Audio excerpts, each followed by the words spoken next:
Ya, assalamualaikum warahmatullahi wabarakatuh. Waalaikumsalam warahmatullahi wabarakatuh. Alhamdulillahirabbil alamin. Alhamdulillahillazi arsala Muhammadan rahmatan lil alamin. Wa bidzalika amarna an nafraha wa nashkura biwujudi sayyidil mursalin wa ala alihi wa sahbihi ajmain amma ba'du. Para sahabat sekalian, pertama-tama marilah kita panjatkan puji serta syukur kehadrat Allah Subhanahu wa taala. Yang dimana pada pagi cerah ini Allah masih memberikan kita berbagai curahan nikmat-Nya. Di antaranya nikmat iman wal Islam serta nikmat panjang umur, dan alhamdulillah di pagi yang cerah ini Allah memberikan kita karunia nikmat iman dan Islam sehingga kita hadir mengadakan Maulid Baginda Rasul Shallallahu Alaihi Wasallam di hari libur. Padahal kalau bukan karena lantaran cinta kita kepada Baginda Rasul Shallallahu Alaihi Wasallam, kalau bukan lantaran kita iman kepada Baginda Rasul Shallallahu Alaihi Wasallam, tentunya kita nggak bakal ngadain Maulid pada pagi cerah ini. Mungkin yang paling enak mah kita jalan-jalan, santai-santai. Namun karena nikmat iman dan rasa cinta kita kepada Baginda Rasul, maka itu merupakan bukti cinta kepada Baginda Rasul. Mudah-mudahan cinta ini dapat dijadikan bukti kita kelak nanti berkumpul bersama Baginda Rasul Shallallahu Alaihi Wasallam. Para sahabat sekalian, berbicara tentang Maulid, maka timbul pertanyaan kita. Siapa sih yang menyuruh kita memperingati akan Maulid Baginda Rasul Shallallahu Alaihi Wasallam? Ya, dilanjut slide selanjutnya. Yang pertama tentunya kita akan mencari dalil peringatan Maulid Baginda Rasul Shallallahu Alaihi Wasallam dalam Al-Quran, karena Al-Quran merupakan sumber yang utama untuk kita cari dalil. Di dalam Al-Quran mungkin memang tidak ada tersurat perintah langsung untuk memperingati Maulid Baginda Rasul Shallallahu Alaihi Wasallam. Namun secara makna tersirat ada di dalam surat Quran surat Yunus ayat 58. Yang sahabat-sahabat bisa melihat di dalam slide itu. A'udzubillahi minasyaitonirrajim. Bismillahirrahmanirrahim. Qul bifadlillahi wa birahmatihi fabidzalika falyafrahu huwa khairum mimma yajma'un. Kata Allah dalam surat Yunus itu dikatakan, katakanlah wahai Muhammad, kul bimakna fi'il amr, katakanlah wahai Muhammad, bifadlillahi dengan anugerah Allah, wa birahmatihi dan dengan rahmatnya Allah, fabizalika maka hendaklah falyafrahu kalian itu mereka menyambut dengan senang gembira, khairum mimma yajma'un yang itu lebih baik daripada apa yang mereka kumpulkan. Jadi Allah memerintahkan kita ada dua, mesti gembira. Pertama dengan sebab anugerah Allah, dan yang kedua dengan sebab rahmat Allah.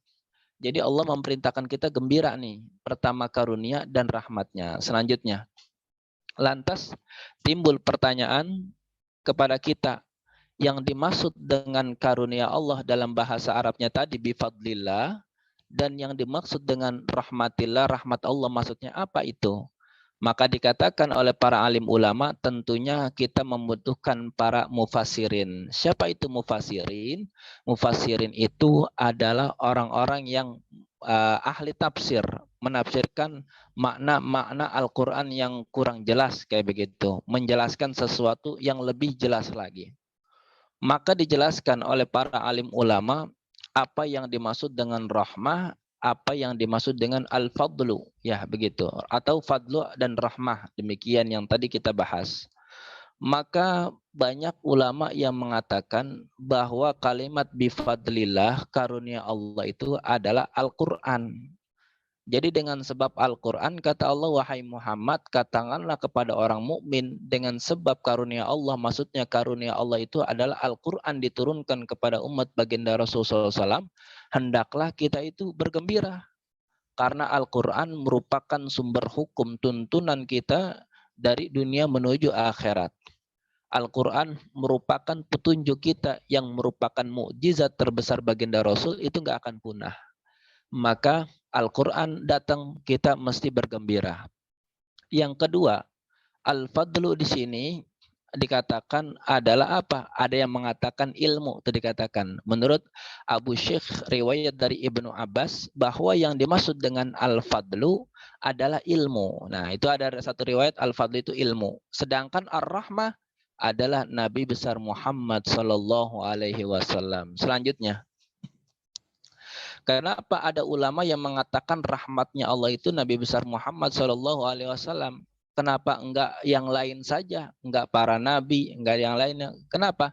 Karena dalam ayat Al-Quran Allah singgung. Jadi Al-Quran dijelaskan dengan ayat Al-Quran yang lain. Ini namanya tafsir Al-Quran dengan tafsir yang lain. Jadi ayat menjelaskan ayat tersebut. Di mana dalil mengatakan bahwa rahmat itu adalah diartikan dengan Nabi besar Muhammad, maka pendapat yang masyhur dengan Nabi besar Muhammad karena ada isyarat. Firman Allah Subhanahu wa taala yang sering nih kita dengar nih ayat ini nih sahabatku sekalian dalam surat Al-Anbiya ayat 107. Allah katakan wa ma arsalnaka illa rahmatan lil alamin. Itu kata Allah tuh begitu. Wa ma arsalnaka, dan tidaklah kami utus engkau hai Muhammad illa rahmatan lil alamin, kecuali rahmat untuk semesta alam. Berarti Rasul itu sebagai rahmat semesta alam. Berarti yang dimaksud dengan ayat yang sebelumnya surat Yunus itu mengatakan, katakanlah hai Muhammad, dengan karunia Allah maksudnya diturunkan Al-Quran, dan dengan rahmat Allah maksudnya diutusnya baginda Rasul Sallallahu Alaihi Wasallam. Falyafrahu, maka hendaklah kalian itu bergembira. Nah, inilah perintahnya kita bergembira. Bergembira akan lahirnya baginda Rasul Sallallahu Alaihi Wasallam. Kenapa demikian sahabat sekalian? Karena dengan sebab adanya lahirnya baginda Rasul, kita menjadi orang beriman. Dengan adanya baginda Rasul Shallallahu Alaihi Wasallam, kita bisa mengenal Allah Subhanahu Wa Taala. Sampai negeri Islam ke Indonesia dengan sebab apa? Lahirnya baginda Nabi besar Muhammad Shallallahu Alaihi Wasallam. Ya, selanjutnya. Nah, setelah dalil Al-Quran telah kita dapati tentang rasa gembira kita, jadi kita memperingati Maulid ini karena kegembiraan kita. Nah, rasa senang kita. Kita punya saudara, punya sahabat, dia ulang tahun. Padahal tuh teman kita belum memberikan manfaat, atau lagi kita punya orang tua kita punya anak. Padahal tuh anak kecil belum memberikan manfaat atau faedah. Kita senang banget mengadakan ulang tahun. Tapi Rasulullah kita bergembira yang padahal Rasul mempunyai peran penting bagi kita yang nanti menyelamatkan kita di akhirat. Kenapa kita nggak mau senang akan lahirnya baginda Rasul Shallallahu Alaihi Wasallam? Di dalam hadis, sahabat sekalian, hadis itu merupakan ucapan, perkataan atau perbuatan Rasul Shallallahu Alaihi Wasallam. Sekarang ada nggak sih sahabatku sekalian dalil hadis tentang kita ini merayakan Maulid baginda Rasul Shallallahu Alaihi Wasallam? Maka ada hadis bahwasanya Rasul SAW dari Qatadah, dia itu tulisan Arabnya terbalik itu ya. Pertama itu sebenarnya bunyinya anna Rasul SAW an Abi Qatadata radhiyallahu anhu anna Rasul SAW, beliau itu suila an saumi yaumil isnain. Nah, ketika itu beliau pernah ditanya, wahai Rasulullah, kenapa engkau berpuasa di hari Senin? Apa yang melatar belakangi kamu kok sering banget sih kamu puasa Senin Kamis? Yang kita terkenal dia puasa Senin Kamis itu puasa baginda Rasul Shallallahu Alaihi Wasallam. Ada yang namanya puasa Nabi Daud, puasa yang selang-seling, hari ini puasa besok tidak. Nah, ditanya, ya Rasulullah, ente kenapa sih kok merayakan berpuasa di hari Senin? Maka apa kata baginda Rasul? Fihi wulitu. Dalam bahasa Arab hadisnya itu di dalam dikatakan fihi wulitu. Nih hari ini nih kata Rasul, hari Senin adalah wulitu, hari di mana aku dilahirkan. Dan dikatakan lagi pula wa fihi unzila alayya, dan pada hari Senin pula Al-Quran itu diturunkan kepadaku. Jadi Rasul berpuasa dengan sebab dia itu apa? Merayakan ulang tahunnya. Rasul merayakan dengan cara melaksanakan puasa. Lah kalau kita melaksanakan ulang tahun Rasul dengan cara berzikir kepada Allah Subhanahu wa taala, membaca sirah baginda Rasul sallallahu alaihi wasallam agar kita tambah mengenal. Kalau kita nggak ada peringatan Maulid, mungkin kita malas mengenal. Bayangkan berapa banyak sahabat-sahabatku sekalian, kita banyak lebih mengenal artis. Betul apa betul ya? Banyak banget. Artis lebih kita kenal ketimbang baginda Rasul sallallahu alaihi wasallam. Untuk itu, maka itulah hadis yang dikatakan Rasul itu berpuasa karena merayakan hari lahirnya. Nah, selanjutnya, lantas timbul pertanyaan juga. Ya, selanjutnya lagi boleh. Lantas menjadi pertanyaan juga. Dilanjut lagi, satu lagi. Apakah manfaat kita yang merayakan Maulid? Ini kira-kira nih kita ngadain pagi-pagi, apalagi kita mengusahakan melalui Zoom meeting. Ini berarti kan usaha banget begitu.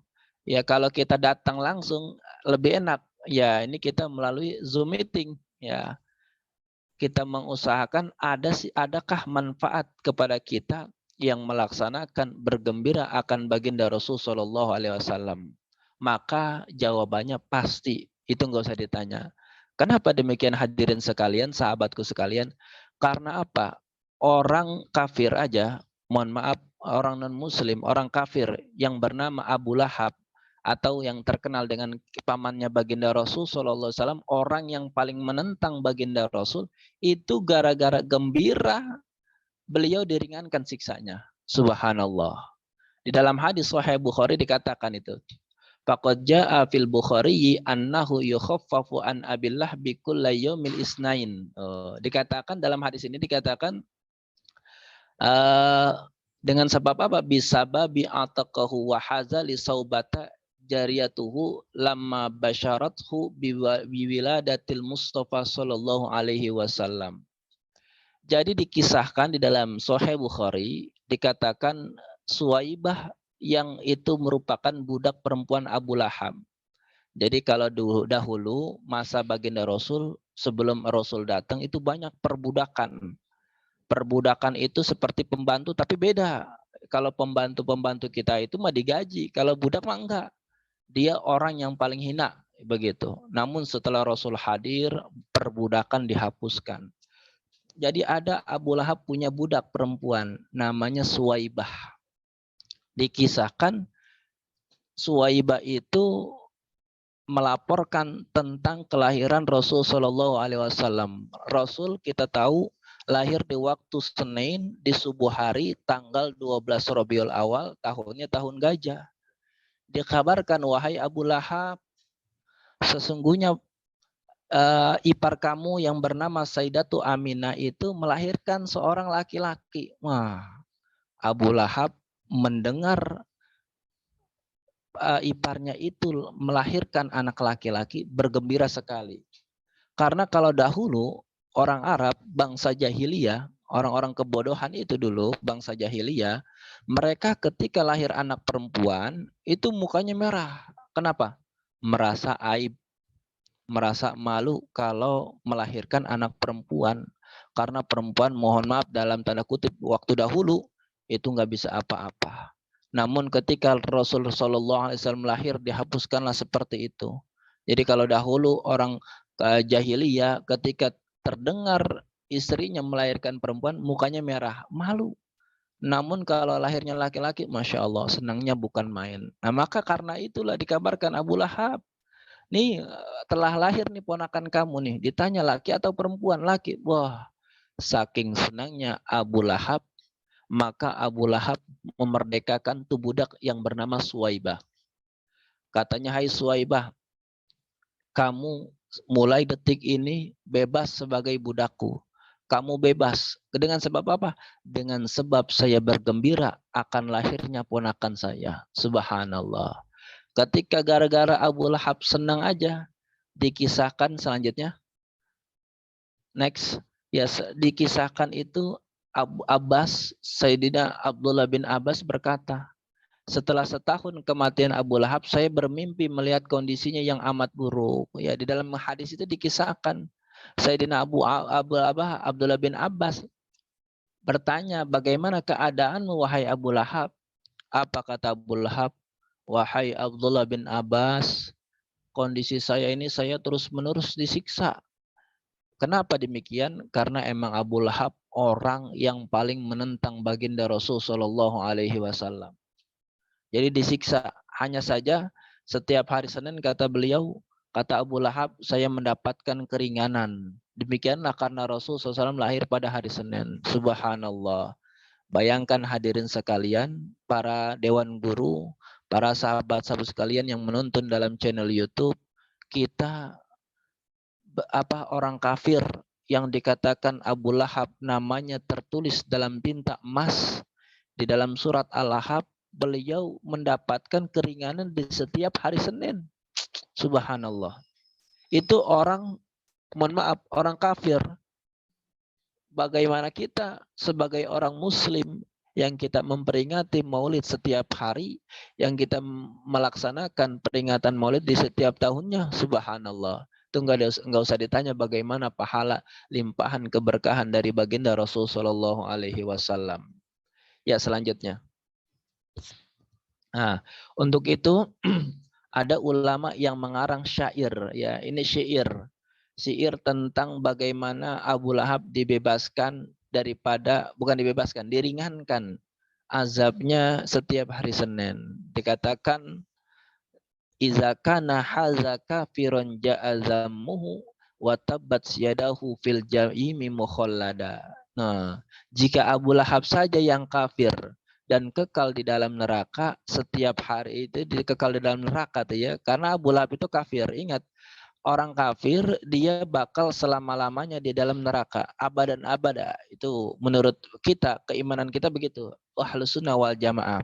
Namun kalau kita bagaimana? Mohon maaf, ada orang yang bermaksiat, kita pasti selama dia ada sebiji zarrah iman di dalam tubuhnya, maka dia tetap masuk surga. Tapi nanti dulu, dicuci dulu biar bersih, kayak begitu. Selanjutnya, ata annahu fil yaumil isnaini daiman yukhaffaf anhu lisururi bi ahmada. Setiap hari Senin ia bisa mendapatkan keringanan karena merasa bahagia atas kelahirannya Ahmad. Itu maksudnya Rasulullah Shallallahu Alaihi Wasallam.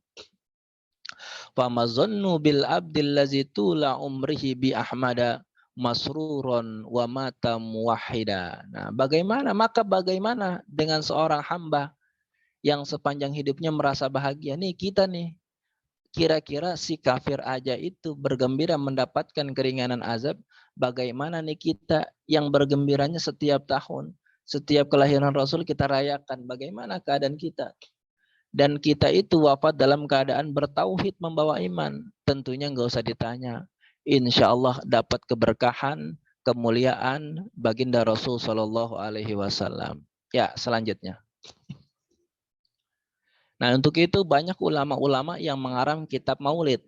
Ya, tadi dibaca kitab maulid oleh sahabat-sahabat kita, menerangkan tentang bagaimana perilaku akhlak Rasul Shallallahu Alaihi Wasallam, disebut budi pekertinya, bagaimana bentuk tubuh fisik Rasul Shallallahu Alaihi Wasallam.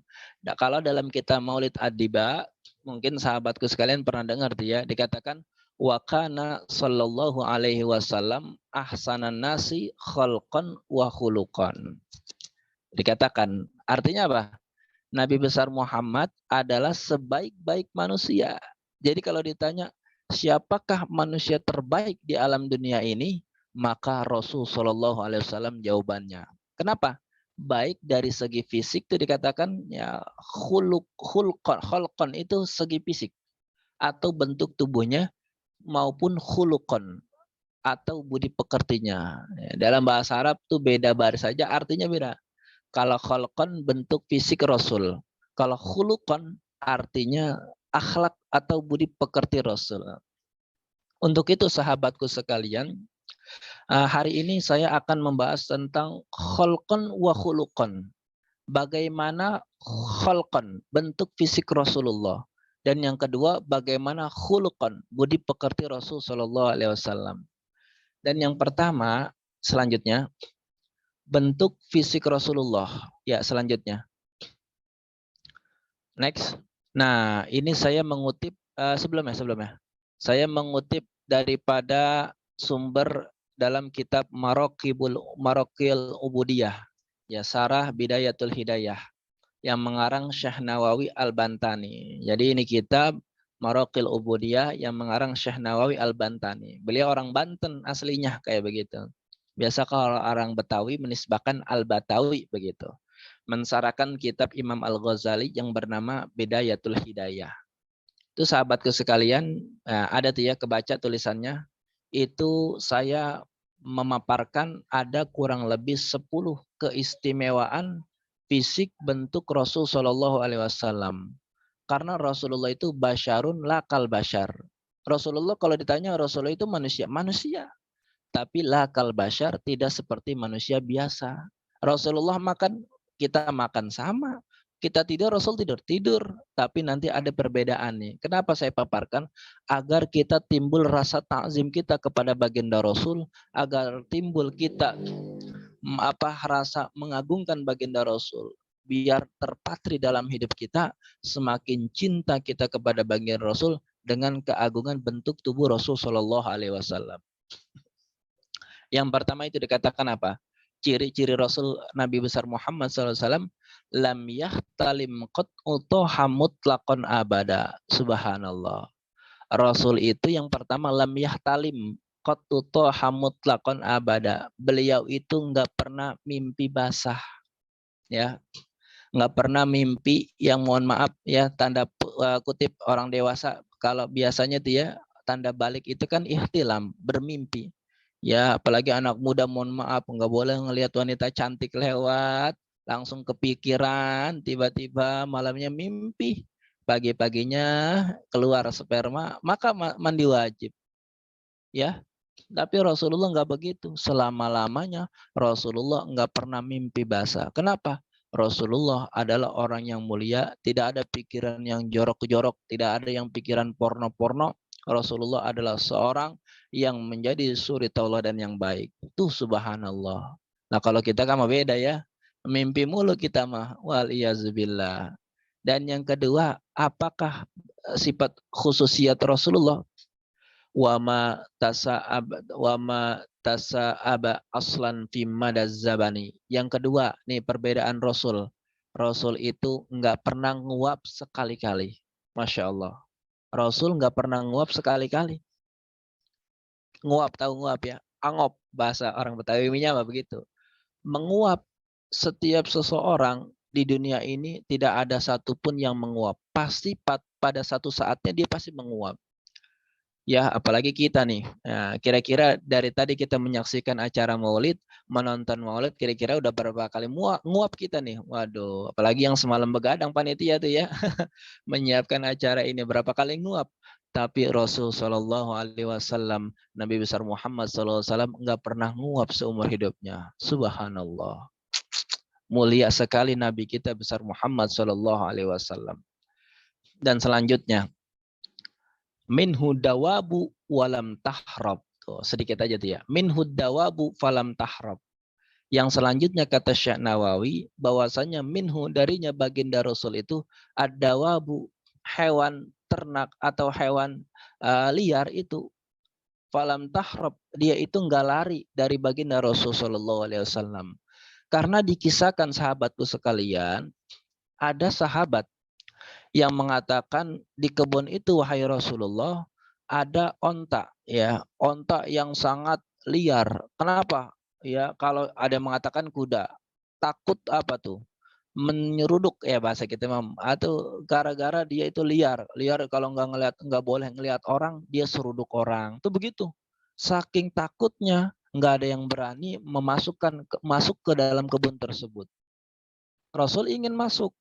Kata sahabat, ya Rasulullah jangan Rasul. Di dalam itu ada onta liar. Ya, nanti kamu diseruduk ya Rasulullah. Jangan kayak begitu. Tapi Rasulullah apa? Tidak ada makhluk yang tidak mengenal saya. Kata Rasulullah.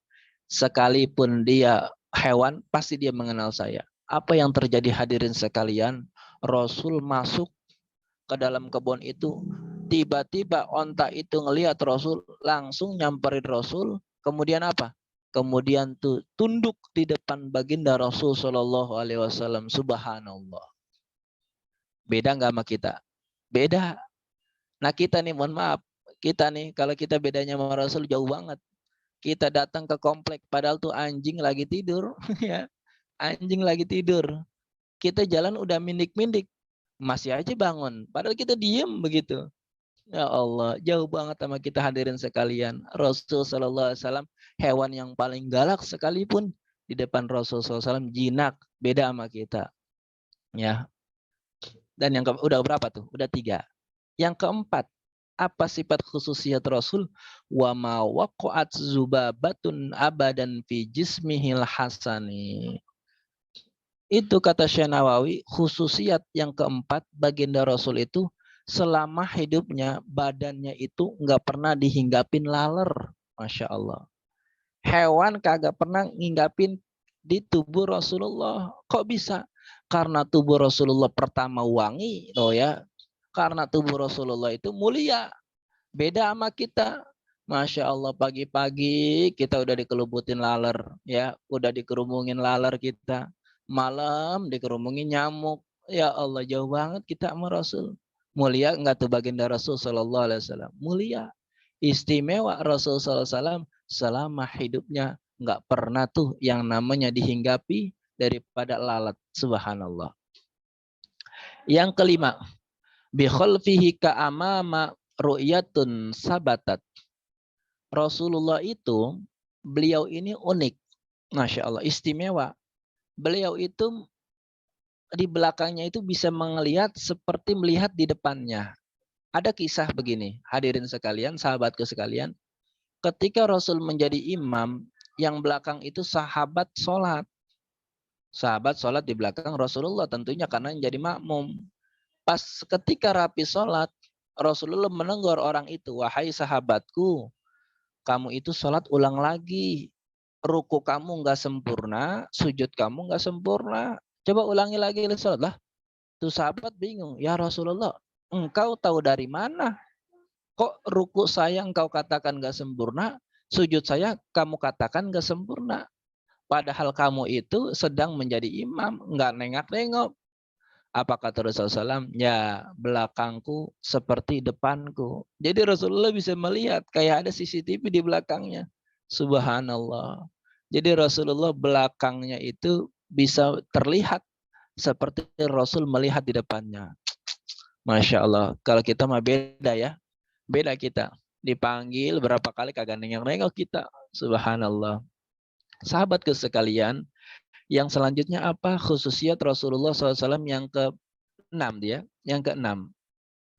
Yang ke-6 kata beliau, wala yura asalu baulin minhu fi alani. Yang ke-6 sifat khususiat Rasulullah itu yang ke-6 adalah bekas kencing Rasulullah itu nggak pernah tampak. Bekas buang air besar Rasulullah itu nggak pernah tampak. Langsung ditelan oleh bumi. Masya Allah. Jadi suatu saat Sayyidatina Aisyah melihat di kamar mandi, ya Rasul, wahai suamiku, engkau kan habis ke kamar mandi, kok enggak ada ya yang namanya bau bekas air kencing, yang namanya bau bekas buang air besar. Apa kata baginda Rasul? Bahwa air kencingku dan air apa itu BAB-ku itu maka langsung ditelan oleh bumi, saking mulianya. Jauh sama kita hadirin sekalian, Masya Allah. Apalagi kita habis makan pete, baunya bukan main kayak begitu. Ya Allah, jauh kita dengan Rasul Sallallahu Alaihi Wasallam. Mulia baginda Rasul Sallallahu Alaihi Wasallam. Selanjutnya, yang ke-7. Wa qalbuhu lam yanam wal ainu qad na'asat. Rasul yang ke-7 sifat khususiatnya itu hati Rasul nggak pernah tidur. Sedang kalau matanya itu dalam keadaan ngantuk. Jadi boleh jadi Rasul itu matanya tertidur, tapi hatinya nggak pernah tidur. Subhanallah. Makanya Rasul itu kalau punya wudhu tertidur, nggak batal wudhunya. Nah kalau kita kira-kira terbalik, hadirin sekalian, mata kita melek melotot tapi hati kita tidur. Lah kok bisa? Iya, dinasihatin sama orang nggak ngerti-ngerti, dinasihatin sama orang tua nggak ngerti-ngerti. Itu menandakan mata melotot, hati tidur kayak begitu. Jauh kita sama baginda Rasul Shallallahu Alaihi Wasallam. Dan yang kedelapan hadirin sekalian, wala yara zillahu fil syamsi nih, bahwasanya Rasul itu kalau berjalan di bawah terik matahari itu, Rasul itu niscaya nggak ada bayangannya. Subhanallah. Jadi Rasul kalau melewati setiap perjalanan, kalau di bawah terik matahari nggak ada bayangannya. Nah kalau kita ada nggak bayangannya? Tentu ada. Jangankan di matahari, ya di lampu aja nih kita nih kalau di bawah lampu ada bayangannya. Bagaimana di bawah terik matahari? Lah kok bisa? Itulah baginda Rasul seorang adalah beliau itu an-nur, beliau cahaya. Cahayanya lebih terang daripada matahari. Makanya nggak ada bayangan. Ya, itu yang keberapa tuh? Yang ke-8. Yang ke-9. Dua lagi. Ya. Katfahu qad alata qauman iza jalasu. Bahwa pundak Rasul sallallahu alaihi wasallam itu kalau duduk itu beliau pundaknya paling tertinggi. Jadi Rasul kalau bersama sama orang yang lebih tinggi, itu Rasul nggak pernah pendek. Elastis Rasul. Berapa banyak orang-orang Arab tinggi-tinggi, tapi ketika duduk bersama Rasul, Rasul paling tinggi. Masya Allah. Jadi tubuh Rasul itu elastis. Ketika Rasul duduk, ketika Rasul berkumpul para sahabat, pasti orang yang baru datang kelihatan dari jauh pundak Rasul Shallallahu Alaihi Wasallam. Masya Allah. Jadi elastis tubuh Rasul Shallallahu Alaihi Wasallam. Kalau kita mah enggak, kalau kita sama orang Arab ya jauh kita. Kalau sama orang yang lebih pendek ya mungkin kita lebih tinggi. Demikian. Dan yang terakhir kata Syekh Nawawi, keutamaan baginda Rasul SAW indal wiladati sif ya zabi muhtatani, bahwa beliau dalam keadaan lahirnya itu sudah disunat, sudah dikhitan. Subhanallah. Jadi Rasul bukan hanya sudah disunat, tapi Rasul dikatakan dalam maulid itu sajidan, syakiron. Sajidan dalam keadaan sujud. Bayangkan Rasul SAW ketika terlahir bukan nangis. Kalau kita mah nangis beda sama kita. Kita mah nangis hanya sama kita dah. Orang tua kita, ibu kita. Nangis kita jerit-jeritan. Tapi Rasul basyarun lakal basyar. Manusia tidak seperti manusia biasa. Beliau itu dia dalam keadaan udah disunat langsung tersungkur sujud kepada Allah Subhanahu wa taala. Itulah 10 tentang khalqun, bentuk fisik baginda Rasul sallallahu alaihi wasallam yang subhanallah.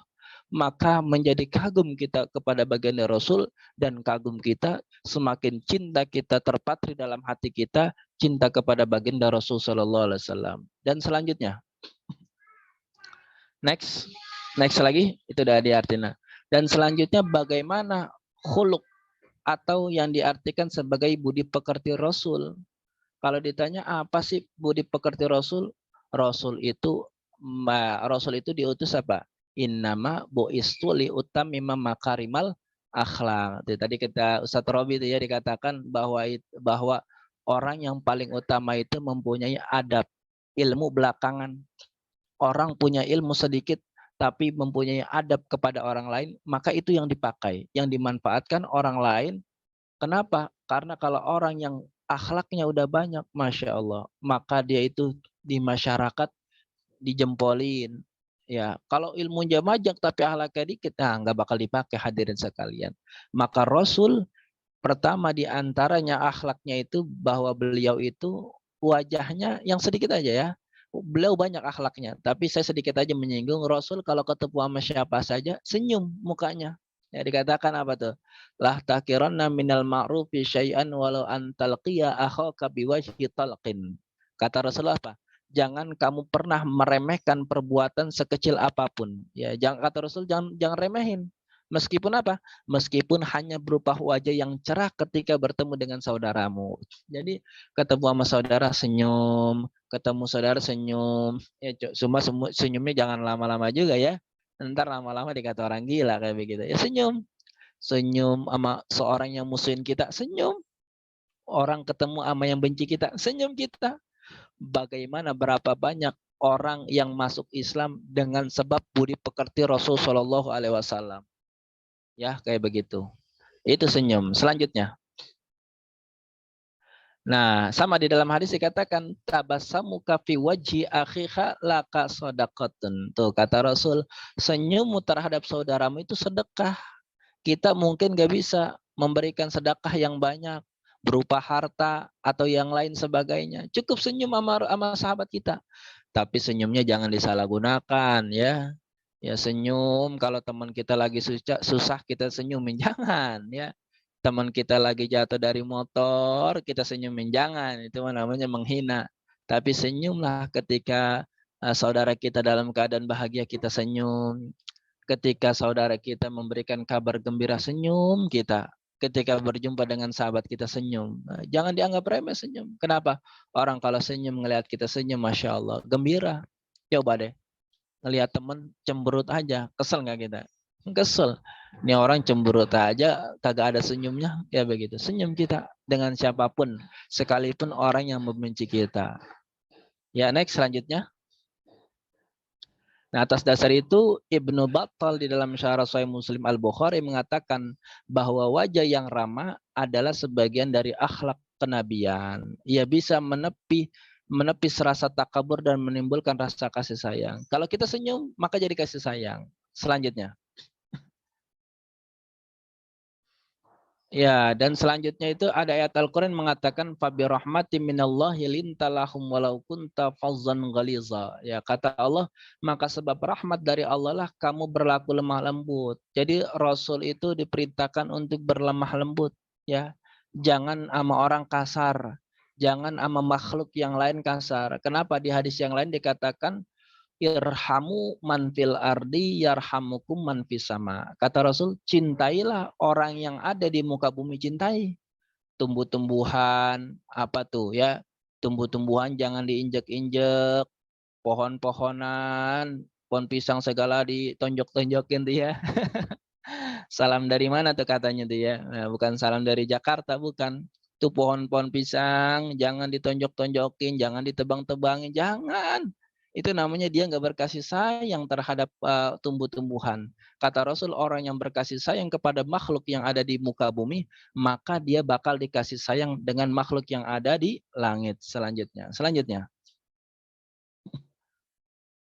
Ya, sudah habis. Dan bagaimana sesuai dengan tema, bagaimana sih seorang pemuda ini bisa mengikuti jejak atau sunnah Rasul di era sekarang? Ya, kalau saya katakan ini bahwasanya minimal sahabat yang ya kita kan muda-muda semua nih ya, sahabatku sekalian muda-muda semua, minimal kita menjajaki daripada sunnah Rasul itu sedikit-sedikit. Sunnah memakai baju. Nah, kalau Rasul memakai baju itu dimulai dari kancing yang paling bawah. Tuh perhatikan. Jadi kancing paling bawah dimulai tuh kalau memakai baju. Terus ke atas. Nanti kalau udah buka kemana? Udah buka dia turun ke bawah kayak begitu. Itu menggunting kuku diantaranya. Ya dua aja. Memakai baju dan buka baju dan gunting kuku. Bagaimana ajaran Rasul menggunting kuku? Dimulai dari telunjuk kanan. Diingat ini, telunjuk kanan. Ada dua cara. Saya ajarin cara yang satu aja ya. Telunjuk tangan kanan pertama satu. Setelah itu yang mana? Telunjuk tengah. Selanjutnya jari manis. Selanjutnya kelingking. Selanjutnya jempol. Udah habis ya. Jadi telunjuk, jari tengah, jari manis, kelingking, jempol. Selanjutnya tangan yang kiri. Nah, dimulai dari kelingking. Kelingking, jari manis, jari tengah, telunjuk, jempol. Itu caranya kayak begitu. Cara menggunting kuku. Bayangkan gunting kuku aja diajarkan oleh baginda Rasul Shallallahu Alaihi Wasallam. Nah, jadi cara yang kedua, yang kedua dah tinggal pilih. Cara yang kedua sama, tunjuk kanan, tunjuk tangan kanan, jari tengah, jari manis tangan kanan, kelingking tangan kiri, terjempol nih belakangan nih. Langsung ke kelingking. Kelingking tangan kiri, jari manis tangan kiri, telunjuk tangan kiri, tengah ya, Ya, tangan kiri, telunjuk tangan kiri, jempol tangan kiri, dan diakhiri dengan jempol tangan kanan. Itu begitu hadirin sekalian. Dan kalau gunting kuku, bagaimana gunting kuku? Gunting kuku itu dimulai dari kaki kanan, dari kelingking jalanin aja tuh, kelingking terus sampai ujungnya akhirnya kelingking kaki yang kiri. Ya, mudah-mudahan demikian saja apa yang bisa saya sampaikan, para sahabatku sekalian, para dewan guru yang menyaksikan melalui Zoom meeting maupun YouTube. Mudah-mudahan apa-apa yang kita bahas pada perjumpaan kita kali ini, Allah memberikan kita kemudahan di dalam menjajaki atau menjalankan sunnah Rasul SAW dari hal yang terkecil. Ya, demikian daripada pembawa acara, saya mohon maaf kalau ada salah kata. Assalamualaikum warahmatullahi wabarakatuh. Pertama, Ustadz, saya mau bertanya, apakah benar dalam Islam ada ajaran yang melarang untuk merayakan Maulid ini? Dan bagaimana pendapat Ustadz seperti itu? Bagaimana juga cara kita menyikapi mereka? Mohon dijawab, Ustadz. Terima kasih.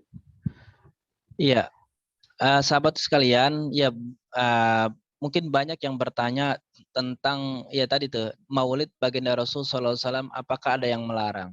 Ya tentunya ini masalah Maulid itu tidak ada kewajiban kita kita merayakannya, nggak ada. Walaupun mungkin mohon maaf ada saudara-saudara kita yang melarangnya begitu dengan dalil begini, dengan dalil bahwasanya ini perbuatan tidak dikerjakan oleh baginda Rasul Shallallahu Alaihi Wasallam. Nah, perlu diketahui ya bahasa mereka, sahabat kita, saudara kita itu bahasanya bid'ah begitu, bid'ah. Kenapa bid'ah dikatakan? Karena tadi tuh tidak terlaksananya atau tidak pernah dilakukan oleh baginda Rasul SAW dan para sahabatnya. Perlu diketahui hadirin sekalian, sahabatku sekalian, sebenarnya ini panjang ya, singkat saja, bahwa apapun yang belum tentu dikerjakan oleh Rasul SAW itu belum tentu tercela. Ya, jadi bid'ah itu bukan hanya perkara baru itu hanya yang tercela saja, enggak ada. Ada dua, ada yang bid'atun hasanah, bid'ah yang baik, ada bid'atun sayyi'ah, bid'ah yang jelek kayak begitu. Nah, tentunya bagaimana bid'ah kok bisa dikatakan yang baik dan jelek? Tentunya banyak bid'ah-bid'ah yang kita laksanakan, banyak. Contohnya apa? Al-Quran. Apakah sahabat sekalian sudah mengetahui bahwasanya Al-Quran itu dulu itu belum ada titik-titiknya, belum ada. Belum ada titiknya, belum ada dikumpulkannya di zaman Rasulullah, belum ada barisnya, belum ada dan lain sebagainya. Ilmu-ilmu agama, ilmu fikih, ilmu apa syariat, daripada ilmu sejarah, kitab-kitab ulama, itu kan semuanya ibadah. Apakah ketika ulama mengarang kitab itu merupakan bid'ah yang disebut bid'ah sayyi'ah apa hasanah kira-kira? Tentunya bid'ah hasanah, baik. Jadi kita harus konsen dulu. Jadi enggak selamanya apa yang Rasulullah SAW enggak perbuat itu jelek. Tergantung. Tergantung kita lihat perbuatannya, isinya. Nah, saya tanya nih teman-teman, kira-kira isi maulid itu isinya apa? Dari tadi saya dengar tuh ada baca Al-Quran. Dilarang nggak kira-kira? Ya jangan jadi ngelihat, jangan bungkusnya dilihat. Ini maulid nih perkara bid'ah nih. Jangan tidak pernah diajarkan Rasulullah. Lihat isinya. Isi acaranya itu apa? Isi acaranya tentang dalam tadi membaca Al-Quran. Apakah membaca Al-Quran dilarang? Apakah mendengar dilarang? Tentunya tidak. Tadi pembacaan maulid baginda Rasulullah SAW, apa isinya tentang apa? Tentang sejarah Rasulullah SAW. Kalau kira-kira kita kalau bukan karena maulid, kita nggak bakal kenal Rasul. Betul apa betul? Pasti begitu. Jadi bagaimana cara menyikapinya orang-orang yang nggak melaksanakan maulid, ya nggak apa-apa. Kita juga jangan menyalahkan mereka. Mereka punya dalil, kita punya dalil. Kayak begitu. Nanti wallahu alam bisawab. Jadi kita juga jangan menghina. Kalau ada teman yang nggak maulid dengan atas dasar yang lain sebagainya, nggak jadi masalah. Kita jangan mencari permusuhan. Karena ya satu musuh itu lebih sulit kita kejar daripada mempunyai 1000 kawan. Jadi kalau ada sahabat kita, cara menyikapinya, kalau mereka nggak percaya maulid atau dibilang bid'ah yang buruk, nggak apa-apa. Kita nggak usah marah. Nah, kalau kita meyakini dengan amalan kita, dengan dalil-dalil yang tadi saya paparkan, insya Allah yakin kita nanti bernilai pahala di sisi Allah Subhanahu wa Ta'ala, dan banyak kita mendapatkan manfaat setiap kita melaksanakan maulid. Demikian yang bisa saya sampaikan. Terima kasih Ustadz atas jawabannya. Wah, Masya Allah banget ya teman-teman jawaban dari Ustadz kita. Semoga jawaban yang telah disampaikan oleh kita bisa menjawab pertanyaan tadi ya. Selanjutnya Ustadz, ada pertanyaan Ustadz dari Ananda Fikri. Yaitu pertanyaannya, Pak Ustadz, saya mau nanya, bagaimana caranya untuk menjaga keimanan dalam hati di zaman sekarang yang mempunyai banyak cobaan dan mohon dijawab Ustadz. Ya, terima kasih sahabatku sekalian. Ya, ini mungkin betul ya apa yang dikatakan Nabi apa? Al-imanu yazidu wa yankus begitu. Al-imanu iman itu yazidu terkadang bertambah, terkadang yankus berkurang. Itu bagaimana cara bertambahnya, bagaimana cara cepat berkurang. Nah, tentunya kita nggak mau berkurang ya. Ya, kayak kita punya uang kan pengennya nambah terus kayak begitu. Bagaimana kita terus berada di dalam level keimanan tertinggi, berada di mana keimanan kita selalu meningkat. Nah, tentunya kita tergantung ngumpulnya kita. Nah, tergantung situasi dalam kondisi kita. Tentunya yang kita harus cari adalah tempat atau kegiatan di mana menambahkan iman. Di antaranya adalah majelis ilmu. Jadi sahabatku sekalian, kalau bisa teman-teman jangan sekali-kali ninggalin majelis ilmu, majelis ya majelis sholawat dan lain sebagainya. Yang penting di situ ada ilmu. Karena apa? Ketika kita berkumpul dengan orang-orang soleh, saya iman kita itu terupgrade ya. Terupgrade itu maksudnya naik lama-lama keimanan kita. Namun kalau mohon maaf, kalau teman kita yang maksiat, kalau kumpulnya dengan orang-orang yang enggak mengingat Allah, maka tentunya iman kita menjadi berkurang. Bagaimana? Jadi cara jaganya itu kita harus selalu mencari bagaimana tempat-tempat yang bisa menaikkan iman kita. Dan tentunya juga walaupun kita bersama orang-orang yang gak iman atau lagi ngobrol-ngobrol, ya tentunya selalu ingat zikir ya. Zikir kepada Allah Subhanahu wa Ta'ala. Zikir itu, sahabatku sekalian, nggak mesti diucapkan, nggak mesti kita ngucapin yang gede, Subhanallah, Subhanallah, Subhanallah, La ilaha illallah, Allahu Akbar, Alhamdulillah, nggak mesti. Yang namanya zikir itu perbuatan hati, ya, bukan perbuatan mulut, bukan. Dalam hati boleh zikir, Subhanallah, Subhanallah, Alhamdulillah, Alhamdulillah. Ya mudah-mudahan dengan kita menjalankan daripada melihat atau daripada berkumpul dengan orang-orang soleh, mendatangi tempat-tempat ahli ilmu, insya Allah iman kita selalu naik atau berada di atas. Demikian sahabatku sekalian. Baik Ustadz, terima kasih atas jawabannya. Nah, Vicky sudah terjawab ya jawabannya. Selanjutnya nih, ada pertanyaan lagi nggak ya? Baik Ustadz, ini ada pertanyaan lagi dari hamba Allah, yaitu pertanyaannya, gimana Ustadz cara mengenali sikap Rasulullah pada era sekarang ini yang banyak dengan fitnah? Seperti itu Ustadz, mohon juga. Iya, cara menjalani sunnah di era sekarang yang banyak fitnah. Ya, emang kata Rasul di akhir zaman itu menjelang akhir zaman atau hari kiamat tentunya banyak fitnah-fitnah ya, terutama kepada orang-orang umat muslim kayak begitu. Maka caranya itu jalan menjalani sunnah, ikutin seorang guru yang benar-benar dia itu mempunyai sanad ketersambungan kepada Rasulullah. Jadi kalian kalau berguru nggak boleh sembarangan juga ya. Jangan ngajinya sama Mbak Google ya, dia jangan ya, nanya Google kayak gitu. Nanya langsung, datangi guru agama atau guru siapa aja, tanya, karena tanya juga gurunya mesti jelas. Tanya kira-kira mohon maaf Pak Ustadz nyambung gak sanadnya ke Rasulullah? Kalau nyambung ikutin guru yang begitu, yang guru yang istiqomah ya. Istiqomah itu maksud apa? Yang dia ibadahnya rajin, sholatnya rajin, puasanya rajin. Kalian ikutin tuh. Insya Allah kalau kalian mengikuti daripada ulama-ulama atau ustadz-ustadz yang benar-benar istiqomah di dalam menjalankan agama Allah, insya Allah tuh kalian apa tuh menjadi orang-orang yang bisa menjalani sunnah Rasul di era fitnah sekarang ini. Jadi jangan ikut-ikutan aja kita, jangan kayak angin kita kemana aja ke bawah kayak begitu. Jadi yang tadi saya bilang minimal kita mengikuti ajaran Rasulullah dari sekecil apapun. Tadi senyum, cara menggunting kuku, cara minum itu jangan berdiri duduk. Kalau buang air kecil bagaimana adabnya, itu dari kecil.